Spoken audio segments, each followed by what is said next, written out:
آج جنوبی پنجاب جمع ہے، تاحد نگاہ انسانوں کا سمندر ہے جو اس بات کو پاکستان کے سیاہ و سفید کے مالکوں کو اور بین الاقوامی سطح کے جابروں کو یہ پیغام دینا چاہتا ہے کہ ہم نے اس بڑے اجتماع کی وساطت سے فروری 2024 کے عام انتخابات اور ان کے نتائج کو مسترد کر دیا ہے۔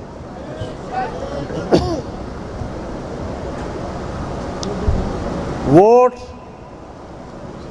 عوام کا حق ہے، حکومتیں بنیں گی تو عوام کی مرضی سے بنیں گی، کوئی کتنا ہی طاقتور کیوں نہ ہو۔ میں ان طاقتوروں کو بتانا چاہتا ہوں کہ آپ کو اپنی طاقت کا نشہ ہوگا، لیکن ہمارے پاس قومی غیرت و حمیت موجود ہے۔ ہم تمہاری طاقت کو جوتے کی نوک پر رکھتے ہیں اور علل اعلان کہتے ہیں کہ ہم دنیا میں بھی اور پاکستان میں بھی کسی طاقتور کی غلامی کو قبول کرنے کے لیے تیار نہیں ہے۔ نعرہ تکبیر!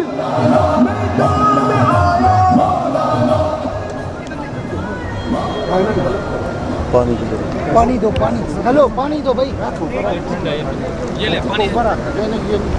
میرے محترم دوستو،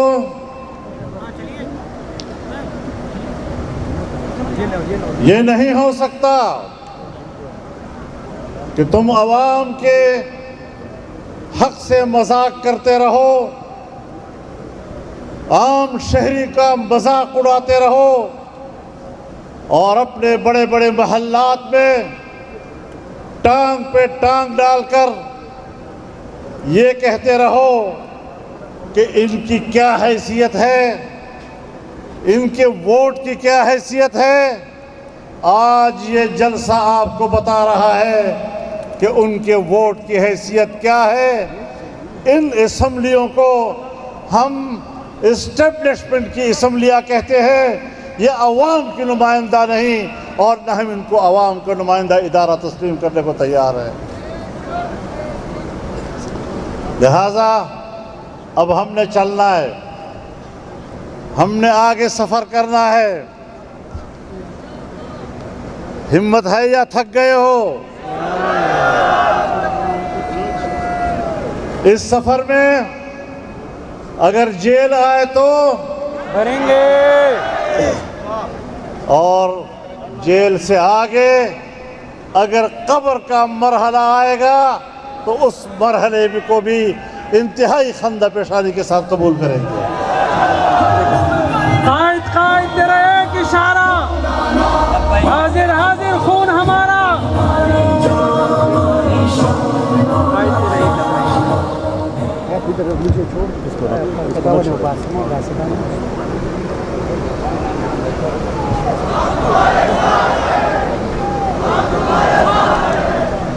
میرے محترم دوستو، ہمیں اداروں کا احترام ہے۔ ہم پارلیمنٹ کو عوام کا نمائندہ ادارہ سمجھتے ہیں، لیکن اس میں عوام کے نمائندے ہونے چاہیے، اس میں جاسوسی اداروں کے نمائندے نہیں ہونے چاہیے۔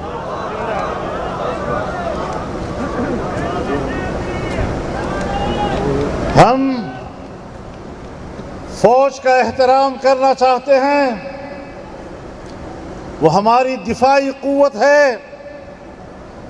لیکن ہر فوجی نے حلف اٹھایا ہے، جب وہ فوج میں بھرتی ہوتا ہے، اس کی کمیشن ہوتی ہے، تو وہ حلف اٹھاتا ہے کہ میں سیاست میں کوئی حصہ نہیں لوں گا، میں سیاست سے لا تعلق رہوں گا۔ آج سیاست پر ان کا قبضہ ہے۔ جب آپ اپنا حلف توڑیں گے تو میں علی اعلان کہتا ہوں کہ حلف توڑنے کے بعد پھر تم فوجی نہیں رہے، پھر تمہارا احترام میرے اوپر لازم نہیں رہا۔ مولانا اب آیا آیا، مولانا اب چھایا چھایا، مولانا میدان میں آیا، مولانا۔ میرے محترم دوستو، شاید تمہیں گھمنڈ ہو کہ تمہاری پشت پر امریکہ ہے، شاید تمہیں گھمنڈ ہو کہ عالمی قوت کو اپنے کٹ پتلی چاہیے اور ہم نے کٹ پتلی حکومت بنا لی ہے۔ میں واضح کر دینا چاہتا ہوں کہ جن پر تمہیں گھمنڈ ہے، پرسوں افغانستان سے دم دبا کر بھاگا ہے۔ اگر افغان قوم ان کو بھگا سکتی ہے اپنی سرزمین سے، تو پاکستانی قوم بھی ان کو اپنی سرزمین سے بھگا سکتی ہے۔ نعرہ تکبیر!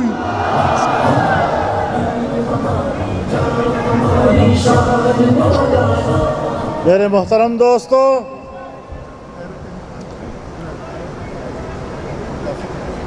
اس ملک کو بنانے میں آپ کا کوئی کردار نہیں ہے، ہاں اس ملک کو توڑنے میں تمہارا کردار ہو سکتا ہے۔ تاریخ کو ٹھیک کرانا چاہتا ہوں۔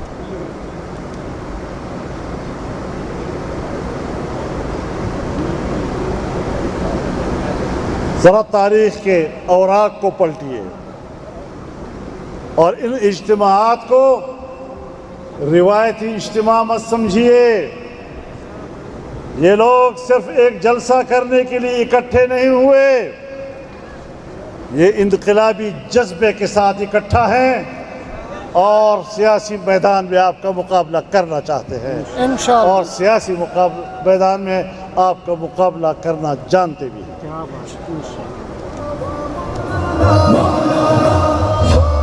حالات کو وہاں تک مت لے جاؤ کہ جہاں تم بھی واپس نہ آ سکو اور ہم بھی واپس نہ آ سکیں۔ یہ ملک ہمارا ہے، یہ ملک ووٹ کا ملک ہے، یہ ملک بوٹ کا ملک نہیں ہے۔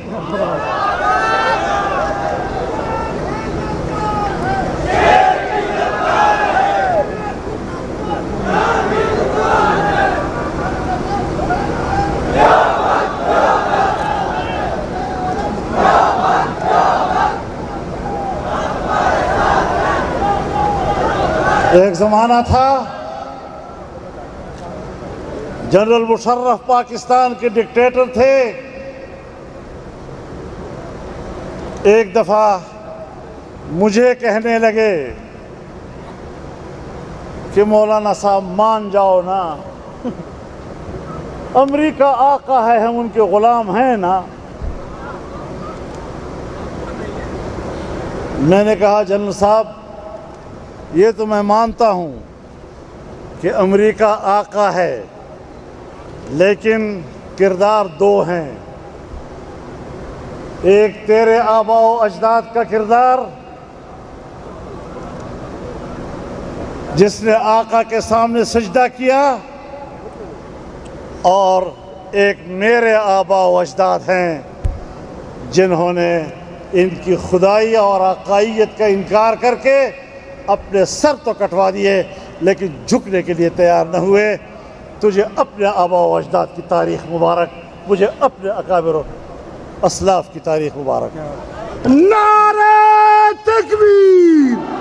للکار للکار ہے، للکار ہے، للکار ہے، للکار ہے۔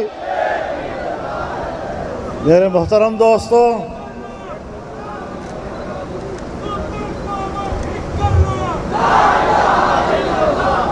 انگریز سے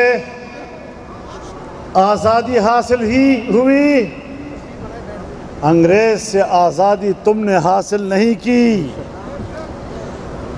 جس آزادی پر تم اترا رہے ہو، یہ تمہاری عیاشیوں کے نتیجے میں نہیں ملی، یہ انگریزوں کی غلامی میں نہیں ملی۔ 150 سال سے زیادہ عرصہ میرے اکابر و اسلاف کا خون بہتا رہا، ان کے سر کٹتے رہے، وہ سولیوں چڑھتے رہے، تب تمہیں آج کا دن انجام میں ملا ہے اور نتیجے میں ملا ہے، ورنہ تم نے تو ہمیں غلام بنا رکھا ہے۔ سو اگر ہم 100 سال انگریز سے لڑ سکتے ہیں تو انگریز کے بچونگڑوں سے بھی لڑ سکتے ہیں۔ واہ مولانا واہ، واہ خیر واہ۔ بس ایک آپ کو تھوڑا سا حوصلے کی ضرورت ہوگی، ہمت نہیں ہارنی۔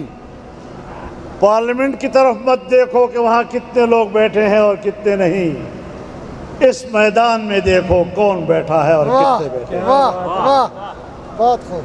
بہت خوب۔ میرے محترم دوستو، جو ملک ہم نے لا الہ الا اللہ کی بنیاد پر حاصل کیا، یہی ایک ہی قوت ہے پاکستان میں جو لا الہ الا اللہ کے سامنے رکاوٹ ہے، جس نے 75 سال میں اس ملک کو اسلامی ملک بنانے میں سیاستدانوں کے کردار کا راستہ روکا ہے، جنہوں نے صرف اسی لیے اپنی مرضی کے پارلیمنٹ بنائے ہیں اور اپنی مرضی کے لوگوں سے پارلیمنٹ کو بھر دیتے ہیں کہ ان کو قرآن و سنت سے کوئی دلچسپی ہی نہیں۔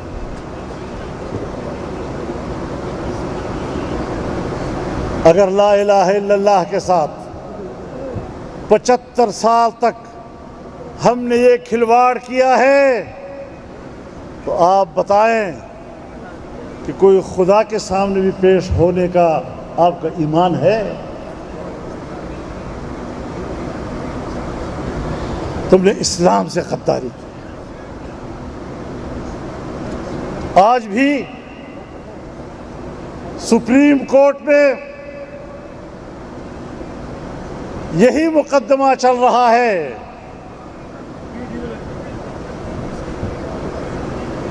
کہ پاکستان میں قادیانیوں ہو، جو بھی ہو، کھلے بندوں ان کو اپنے عقائد کے پرچار کرنے کی اجازت ہے۔ ہم نے اس فیصلے کو چیلنج کیا ہے۔ اگر ایک شخص حلال روزی کمانا چاہتا ہے لیکن ذریعہ معاش کہتا ہے میری مرضی ہے، میں ہیروئن بیچ کر اپنی روزی بنا سکتا ہوں، کیا آپ اس کو اجازت دیں گے؟ تو یہ پاکستان میں اسلام کے لیے ہیروئنوں کی حکومت کیوں ہے؟ واہ واہ مولانا۔ تم نے جمہوریت کا بیڑا غرق کیا۔ قائد اعظم نے کہا اس ملک میں جمہوریت ہوگی، لیکن جنرل ایوب خان سے لے کر آج تک ہم پر جنرل ہی حکومت کر رہا ہے۔ جمہوریت کا جنازہ نکال دیا ہے۔ جہاں جمہوریت نام کی کوئی چیز نہیں، اور میں تجربہ رکھتا ہوں پارلیمنٹ کا، کیا قانون سازی پارلیمنٹ کے ارکان مرضی سے کر سکتے ہیں؟ کیا تمہاری اجازت کے بغیر کوئی ایک قانون سازی ہو سکتی ہے؟ پارلیمنٹ کو غلام بنا رکھا ہے تم نے۔ معیشت کا حال دیکھ لو، 75 سال سے ہماری معیشت گرتی چلی جا رہی ہے۔ قومیں ترقی کر رہی ہیں، چین کہاں کھڑا ہے، ہندوستان کہاں کھڑا ہے، ملائیشیا انڈونیشیا کہاں کھڑے ہیں۔ 2 سال ہوئے امریکیوں سے آزادی کے بعد، افغانستان بھی آپ سے معاشی لحاظ سے آگے ہے، اور ہم گرتے جا رہے ہیں۔ اس کا معنی یہ ہے کہ پاکستانی معیشت کے مالک عوام نہیں ہیں، مخصوص گھرانے ہیں، مخصوص طبقے ہیں، مخصوص ادارے ہیں جو ملک کی معاش پر عیاشی کر رہے ہیں، لیکن غریب آدمی وہ ایک لقمے روٹی کے لیے ترس رہا ہے۔ آج کسان کا کیا حال ہے؟ کسانوں نے محنت کی، زمین آباد کی، فصل حاصل کیا، گندم حاصل کیا، لیکن حکومت ان سے خریدنے کے لیے تیار نہیں۔ کیوں تیار ہو؟ کہ ابھی ہماری فصل پک رہی ہے، اور تمہیں پتہ ہے کہ 1-2 مہینے کے بعد اپنا غلہ سامنے آئے گا اور ہم نے خریدنا ہے۔ تم نے 35 لاکھ ٹن گندا کیڑے کا مارا ہوا گندم باغ سے کیوں منگوایا تھا؟ کس سے سودا کیا تم نے؟ کیوں تم نے پنجاب کے اور پورے ملک کے زمیندار کا قتل کیا ہے؟ اور یاد رکھو، پنجاب کے زمینداروں، پنجاب کے کسانوں، جمعیت علماء وہ جماعت ہے جب سن 1968 میں جمعیت علماء اسلام کا پہلا منشور چھپا تو ہماری قیادت نے سب سے پہلے کسان کا نعرہ لگایا تھا، بے شک مزدور کا نعرہ لگایا تھا، غریب کا نعرہ لگایا تھا، اور آج بھی ہمارے منشور میں کوئی ترمیم نہیں ہوئی۔ ہم اسی نظریے پر قائم ہیں۔ بجلی کی بلوں کو دیکھو، غریب کو تہس نہس کر کے رکھ دیا ہے۔ پھر جب احتجاج کرتے ہیں کہتے ہیں تو بغاوت کر رہے ہیں۔ بغاوت ہم نہیں کر رہے، بغاوت وہ طاقتور ادارے کر رہے ہیں جنہوں نے قانون کو اپنے ہاتھ میں لیا ہوا۔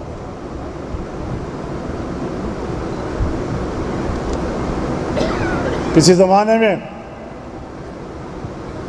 سکندر مرزا نے، جو ایک جنرل تھا، اپنے ہی سن 1957 کے آئین کو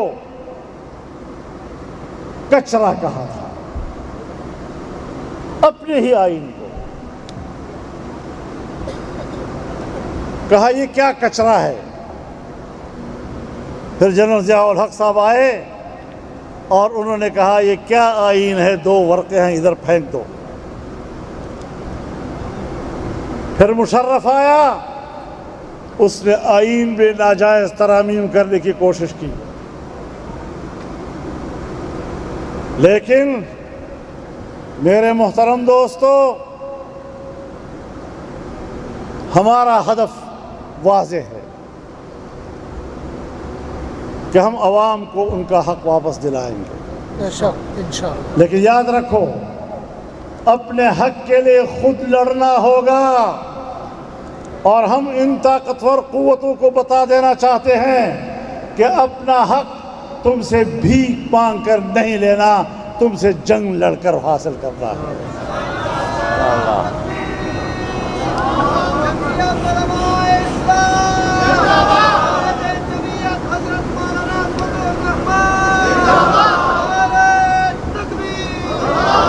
میرے محترم دوستو، تمہاری کارکردگی ہم جانتے ہیں۔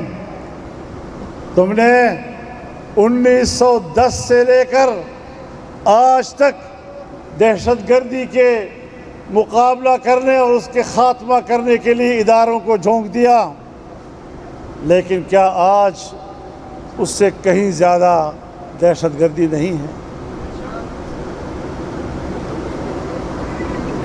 کئی گنا اس میں اضافہ ہوا۔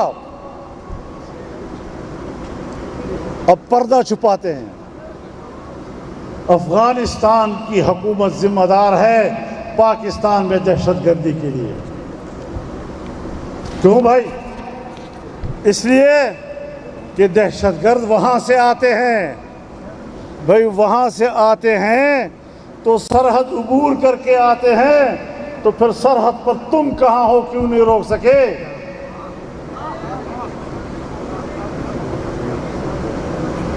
اور پھر میں بتانا چاہتا ہوں، جنرل مشرف نے افغانستان پر حملہ کرنے کے لیے پاکستان کے ہوائی اڈے امریکہ کو نہیں دیے، افغانوں پر حملہ کرنے کے لیے اڈے دیے، افغانوں پر حملہ کرنے کے لیے فضائیں دی. کبھی انہوں نے آپ سے شکایت کی کہ آپ کی ایئرپورٹوں سے اور آپ کے فضاؤں سے جہاز اڑ کر ہم پر حملہ کیوں کرتے ہیں؟ انہوں نے تو آپ سے جہازوں کی شکایت نہیں کی، انہوں نے تو آپ سے بمباری کی شکایت نہیں کی. 20 سال تک تم نے ہزاروں لوگوں کو اپنی بمباریوں سے تباہ کیا، قبائل کو تباہ و برباد کر دیا. تمہیں احساس ہے اس بات کا کہ سرحدات کے اوپر جو لوگ رہتے ہیں وہ پاکستانی ہیں، اور پاکستانی اپنے ملک کے اداروں سے نفرت کرتے ہیں، اپنے ملک کے اداروں کے خلاف لڑنا چاہتے ہیں. اپنے خلاف تم نے جو نفرتیں پیدا کی ہیں اس کا بھی ذمہ دار کوئی اور ہو سکتا ہے؟ کچھ تو اپنے گریبان میں جھانک کر سوچو. اگر ہم تمہیں احساس دلا رہے ہیں، اس پر بگڑنے کی بجائے غور کرو، ہم صحیح بات آپ سے کر رہے ہیں. ملک کو داؤ پر مت لگاؤ. کبھی بنگالی غدار ہے، پورے بنگال کو بھون ڈالا تم نے، آج پتہ نہیں کس کی باری ہے.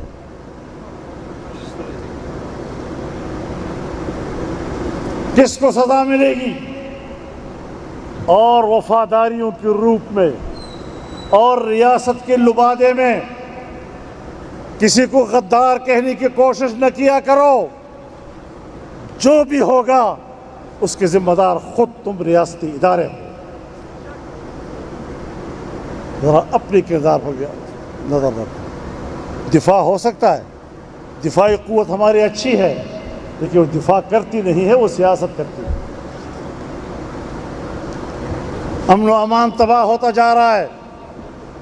ہر شخص گھر سے نکلتا ہے تو سوچتا ہے شام واپس گھر آ سکوں گا یا نہیں. آپ کی حالت تو ابھی کچھ اچھی ہے. ذرا جائیں نا کے پی کی طرف، ذرا جائیں نا بلوچستان کی طرف، وہاں کے حالات کو ذرا دیکھیں کس حالت میں لوگ پہنچ گئے ہیں. کم از کم خیبر پختونخوا کو میں جانتا ہوں، وہاں تو تمہارا رٹ ہی ختم ہو چکا ہے، اور بات کرتے ہو کہ ہم حکمران ہیں.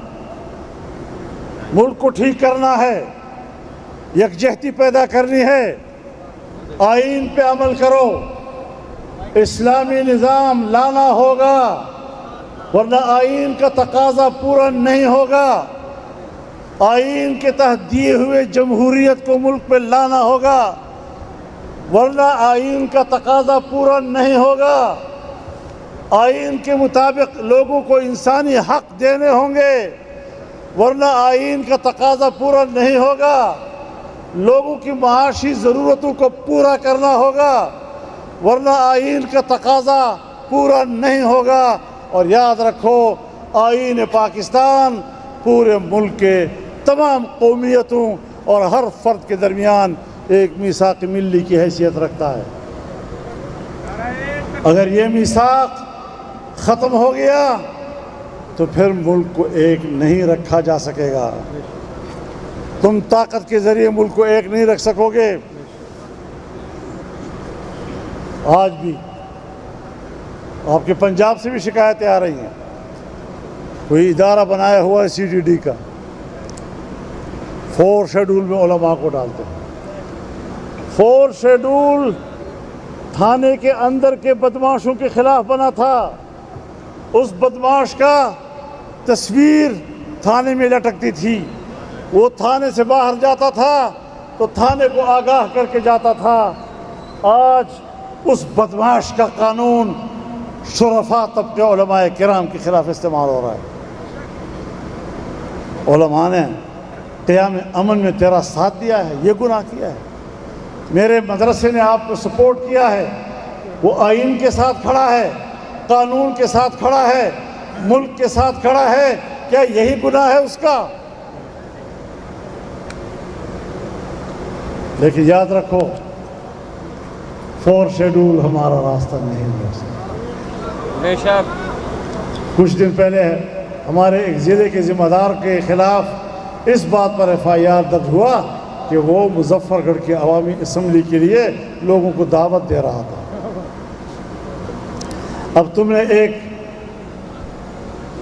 جمعیت علماء کے کارکن کے خلاف FIR درج کر کے لوگوں کا راستہ روک لیا ہے. نہیں. اور کرو، یہ جذبہ بڑھتا جائے گا انشاءاللہ. یہ جذبہ اب رکے گا نہیں. یہ سفر آگے بڑھنا ہے. اور میرے محترم دوستو، ہم نے اعلان کیا ہے کہ 7 ستمبر 2024 کو عقیدہ ختم نبوت کے تحفظ کی ترمیم منظور ہوئی تھی. قادیانیوں کو غیر مسلم اقلیت قرار دیا گیا تھا. اب اس کے 25 سال پورے ہو رہے ہیں، 50 سال پورے ہو رہے ہیں. اور انشاءاللہ 7 ستمبر کو ہم اور آپ انشاءاللہ مینار پاکستان پر جمع ہوں گے. پورا ملک اکٹھا ہوگا اور عقیدہ ختم نبوت پر مر مٹنے کے لیے ایک نیا عہد کرے گا. نعرہ تکبیر، تاجدار ختم نبوت. بھائی اس انداز میں نعرے کا جواب دے کہ قائد ملت اسلامیہ کو جنوبی پنجاب کے ان جانبازوں کے جذبات کا اندازہ ہو جائے. اب میں دیکھتا ہوں کہ اس جون کی گرمی میں اپنے جذبات کی شدت کے ساتھ یہاں آنے والے یہ جانباز اپنے قائد کو کیسے جواب دیتے ہیں. نعرہ تکبیر، نعرہ تکبیر، تاج و تخت ختم نبوت، تاج و تخت ختم نبوت. اب ایوان نہیں، اب ایوان نہیں. نعرہ تکبیر. میرے محترم دوستو، ہم نے جو اعلان کیا تھا کہ 50 سالہ گولڈن جوبلی منائی جائے گی، اب میں اس میں ایک اضافہ کرتا ہوں. انشاءاللہ 7 ستمبر 2024 کو لاہور کے مینار پاکستان پر یوم الفتح منایا جائے گا.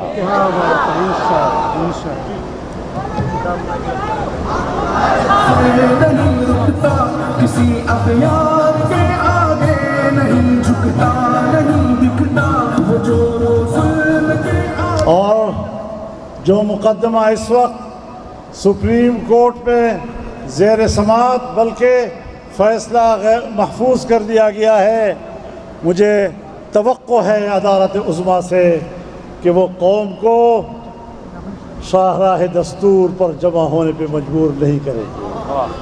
بے شک. امت کا عقیدہ ہے اور امت کے عقیدے کو تحفظ دینا ہے. اس کی ذمہ داری عدالت پر بھی ہے، حکومت پر بھی ہے، اداروں پر بھی ہے اور ہماری جماعتوں پر بھی ہے. میرے محترم دوستو، آج ضرورت پوری امت مسلمہ کی یکجہتی کا، اس کے اعلانات سامنے آتے رہیں گے اور آپ نے جمعیت کی آواز پر اسی طرح لبیک کہنا ہے جس طرح آج مظفر گڑھ میں آپ نے لبیک کہا ہے. اور یہ پرچم نبوی جو آپ کے ہاتھ میں ہے، بلند کر کے عہد کرو کہ ہم اس پرچم کو جھکنے نہیں دیں گے اور اس پرچم نبوی کا جو ہمارے اوپر قرض ہے انشاءاللہ خون دے کر یہ قرض اتاریں گے انشاءاللہ۔ میرے محترم دوستو، آپ کو یہ اجتماع بہت مبارک ہو، اللہ قبول فرمائے، اور میں مظفر گڑھ کی جمعیت کو بالخصوص مبارکباد دوں گا کہ انہوں نے دن رات ایک کر کے اس اجتماع کو کامیاب بنایا۔ پوری جماعت مبارکباد کی مستحق ہے، اور پنجاب کی جماعت کو بھی مبارک ہو۔ یقیناً آپ نے بہت زیادہ اس کی سرپرستی فرمائی اور خود اس مقصد کے لیے میدان میں نکلے۔ اللہ جاتا رہے گا الجہاد ماض الی یوم القیامہ، قیامت تک انشاءاللہ جہاد کا سلسلہ جاری رہے گا۔ ہمیں اپنے اکابر نے سر کاٹنا بتایا ہے، سر جھکانا نہیں بتایا ہے۔ وآخر دعوانا